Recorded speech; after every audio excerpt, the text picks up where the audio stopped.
¿Qué tal? Buenas tardes, muchachos y muchachas. Vamos a continuar con el programa de capacitación para la Olimpiada de Química. El día de hoy vamos a ver un tema que es sencillo. En el examen muestra del que estoy basándome, hay una pregunta sobre este tema. Puede venir más preguntas de teoría relacionada o puede no venir, pero es un tema que es parte de la preparación.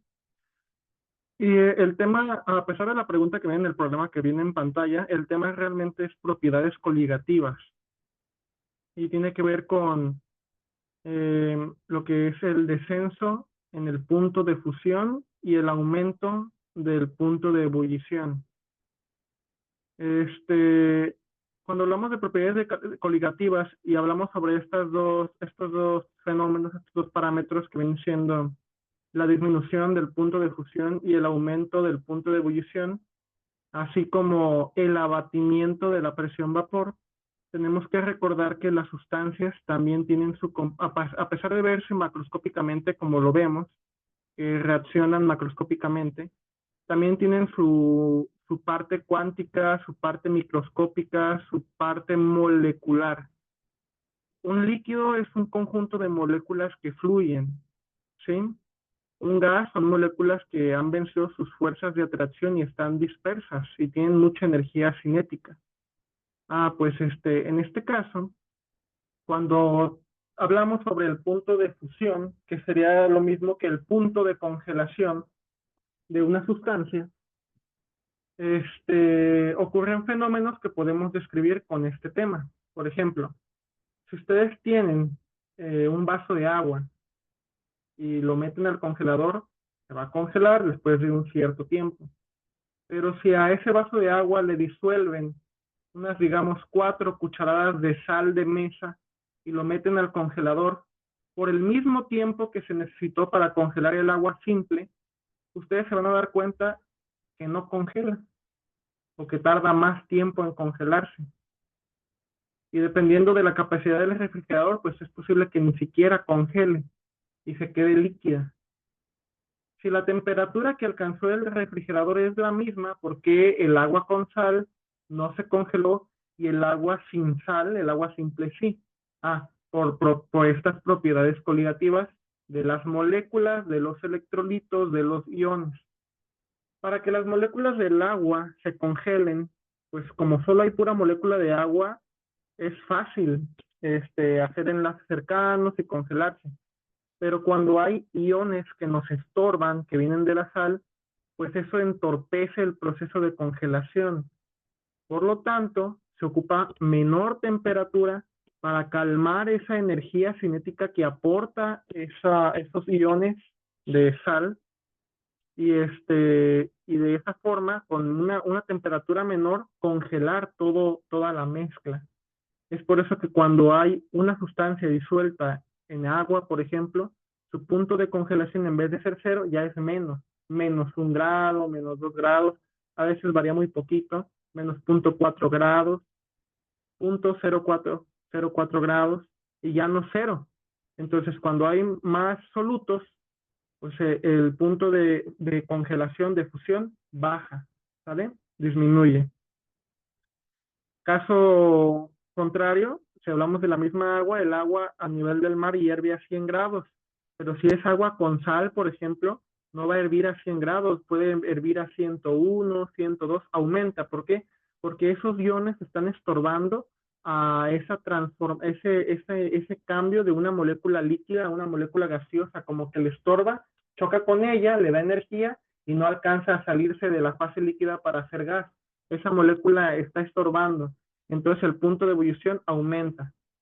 Y el abatimiento de la presión vapor. En clase presencial estábamos viendo que todos los líquidos, dependiendo de la temperatura, tienen una presión vapor.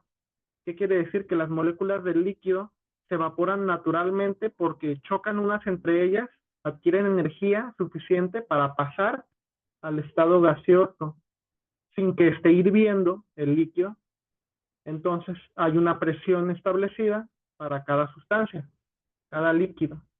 Pero si este líquido tiene solutos aparte, esas otras moléculas le estorban a la presión normal, a la transformación al paso, al cambio de esa molécula en estado líquido al estado gaseoso. Entonces, si el alcohol, por ejemplo, tiene 76 milímetros de mercurio a cierta temperatura, si yo le agrego más solutos, puede ser que en vez de 76 baje y sea 40 o 30, y a eso se le llama abatimiento de la presión vapor. Entonces, estas propiedades coligativas que les recomiendo que chequen el tema de teoría en un libro de química general de forma más profunda para que lo entiendan mejor, son parte de este tema, de esta pregunta. En este caso, la pregunta dice, ¿qué sustancia será mejor para elaborar un anticongelante? Y puedes pensar, ¿qué tiene que ver el anticongelante con lo que estamos diciendo? Bueno, pues que el anticongelante de los autos se basa en este principio.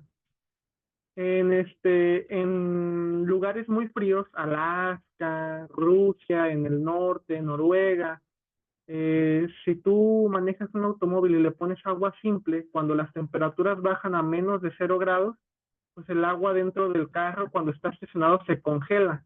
Entonces, pues no te sirve al momento de arrancar el auto porque se ocupa ese sistema de enfriamiento que es el radiador con sus mangueras y el agua, ¿sale? Entonces se inventó el anticongelante porque dependiendo de la concentración del anticongelante, el punto de congelación baja a temperaturas que a pesar de que en esos lugares tan fríos se lleguen a algunas temperaturas debajo de 0, pues gracias a ese anticongelante el agua sigue líquida, como si fuese el ejemplo del congelador que les hablaba hace rato. Entonces por eso se da esto. También en lugares muy calientes, el anticongelante pues también tiene su otra doble función. Ya les dije que cuando hay soluto, tanto el punto de congelación baja como el punto de ebullición sube. Entonces tú tienes el motor prendido, está generando calor, el agua está enfriando, pero entre más capacidad anticongelante tenga ese fluido de refrigeración, pues el agua no va a hervir a 100 grados y ahí se va a controlar con el termostato y el medidor de temperatura que aparece en la pantalla, digo, pues en el marco de enfrente del volante y y pues el fluido refrigerante pues te ayuda a recibir más temperatura antes de seguir la circulación.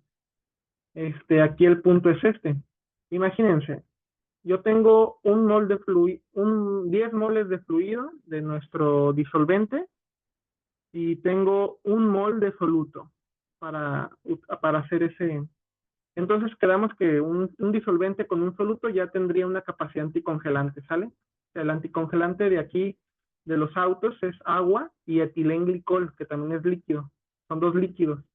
Pero el etilenglicol es el soluto y es el que hace la función de anticongelante. Este, aquí el punto. Imagínense, ¿cómo logras que el descenso de temperatura del punto de congelación sea mejor? Con 10 litros de disolvente y un mol de soluto, o con esos 10 litros de disolvente y 5 moles de soluto. ¿Cuál estorba más? Pues el de 5 moles de soluto, ¿sí me va a entender?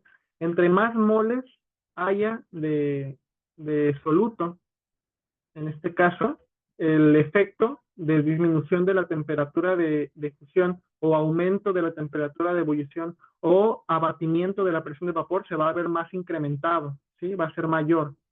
Entonces, cuando hablamos de concentraciones, entre más moles haya, entre más moles de iones, porque tú puedes tener un mol de una sal, pero si esa sal se parte en dos, ya tienes de un mol de sal, salieron 2 moles de iones, se duplica el efecto, entonces ahí más o menos me van a dar cuenta, van a darse una idea de qué es mejor utilizar, un soluto no electrolito o un soluto electrolito que forma iones y que multiplica esa concentración de moles de soluto. A eso va esta pregunta. ¿Qué sustancia sería mejor para elaborar un anticongelante? Tienes acetato de etilo. Si aún no conoces mucho de química orgánica, el acetato de etilo es esta molécula que está aquí. Esta molécula no es polar, es apolar. No se disocia. Entonces, si tú pones un mol de vas a tener un mol de soluto. Sacarosa. Sacarosa no es electrolito, no conduce la electricidad, no forma iones. Es esta de aquí. ¿Vale? Un mol de sacarosa te daría un mol de soluto. Glucosa, la glucosa es esta de acá. no forma iones mayormente, no forma iones, no es electrolito. Si tú haces una disolución de azúcar de glucosa en agua y le pones un cable, dos cables de cobre y una pila, vas a ver que, y un foco, y no prende el foco porque no conduce la electricidad, no forma iones suficientes. Entonces, estas tres sustancias, pues es un mol técnicamente. Y tenemos el metanol. El metanol no es que forme iones, es una sustancia, sí es una sustancia polar, sí, no forma iones, no forma muchos iones, sí se disocia, pero se disocia más que los demás, ¿sí? Porque para las moléculas de química orgánica que hablemos de alcoholes, entre más chiquito sea el alcohol, se disocia más y es más ácido, ¿sale? Entonces aquí tenemos, por ejemplo, esta molécula no se va a disociar, así que es un mol. Y estas dos moléculas tienen varios grupos alcohol, pero son moléculas muy grandes. Entonces, pues no se disocian tanto como un alcohol pequeño. El alcohol pequeño se disocia rápidamente, la carga negativa se queda en un solo punto y ahí está estabilizado. En este caso, este alcohol, el metanol, sería el alcohol que más se disocia. Y eso que se disocia poco. Entonces, el que se comportaría más como un electrolito sería el metanol. El metanol es la respuesta correcta. ¿Por qué? Porque un mol de metanol podría darte 1.1 moles de soluto, 1.12, 1.15 a comparación de los demás. ¿Por qué? Porque son alcoholes muy grandes, no se disocian mucho, casi nada, o es muy despreciable lo que se disocian, o el acetato de etilo que ni siquiera se disocia. El metanol sí se puede disociar. Aquí están las cargas parciales, ¿sale? La carga negativa se queda en el oxígeno y este hidrógeno es el que sale. Entonces, la respuesta correcta sería el metanol. Si aquí hubieran puesto cloruro de sodio, la respuesta hubiera sido cloruro de sodio. Si hubiera sido una sal que te forma 3 iones, pues esa hubiera sido la respuesta correcta porque forma 3 moles de iones a partir de un mol de sal. Y aquí tengo una última diapositiva que es sobre la acidez de los alcoholes en caso de que llegue a venir. Esto ya es material extra, no es relacionado con la pregunta, pero aquí está. Las cadenas carbonadas aportan densidad electrónica y desestabilizan al ion alcóxido. ¿Qué quiere decir? Que entre más grande sea la cadena, más inestable es el alcóxido, menos se disocia, ¿sale? Y aquí está la variación de la acidez de los alcoholes con el grado de sustitución. También aplicaría entre más grande sea la cadena. El más ácido sería el metanol, le sigue el etanol, después el isopropanol, el terbutanol y todos los demás que sean mucho más grandes. Y aquí está en la fórmula de los metanoles y su pK. Si aún no han visto pK, hay que ver el tema de acidez, ¿sale? Y el pK, entre más pequeño es más ácido, entre más pequeño es el valor numérico, es más ácido. Y aquí el que tiene el valor más pequeño es 15.2 a comparación de los demás que son mayores. El metanol es más ácido, el metanol se disocia más que los demás, el metanol da más moles de soluto, el metanol sería el mejor anticongelante de los incisos pasados. Fuera de esto es todo, espero que les haya servido y pues nos seguimos viendo en la semana.